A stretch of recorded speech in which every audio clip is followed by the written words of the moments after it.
Nima balo, yana gap so'z, butun shahar, butun ismiy gapirib yotibdi. Kim nima qilmoqchi bu yerda? Bu hozir Sensiya Shavkatning xususiy tadbirkor, investitsiya kiritaman deb mana bu holatga olib kelgan. 23-yilda ya'ni o'ryapti, mana ham zabur bilan o'rab turib mahalla binosini buzyapti. Plashatkani ham biz tekshirdik. O'ng tarafida diski plashatka bo'lganmiz. O'rtada fontan bo'lgan. Bular o'rganyapti-da.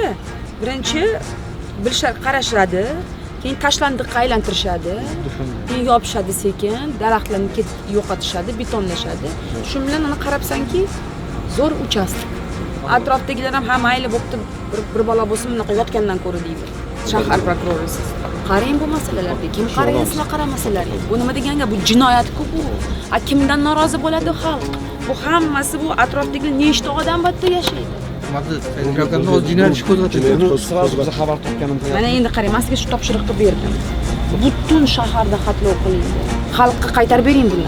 Bu xalqniki-ku. Hech kim, hech qanaqa tanish bilish bo'lmasin. Следи за этим. Bularning orqasidan baribir ham qanaqadir kuchlar bor-da, yigitlar. Понимаешь? Prosto odamlar bu ishni qila olmaydi. Bu degan o'zidan ketgan blatnoylar bu ishni qiladi. Hozir aytganingizdek javobgar qilib, dokazachilar hamma zaborini oldirib tashlaymiz. Tekislab betga detskiy plashatkani vasalomit qilib, odamlarga joyini qaytarib beramiz.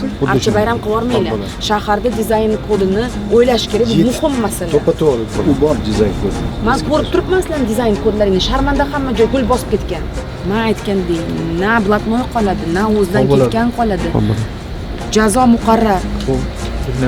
Rahbarimizga aytgan gap. Hamma teng, понятно?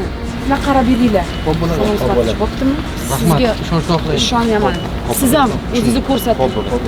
Siz ehtiyot bo'ling, dizayn kodu и так далее. Hokimga yetkazing. Mana sharmanda qilmasin.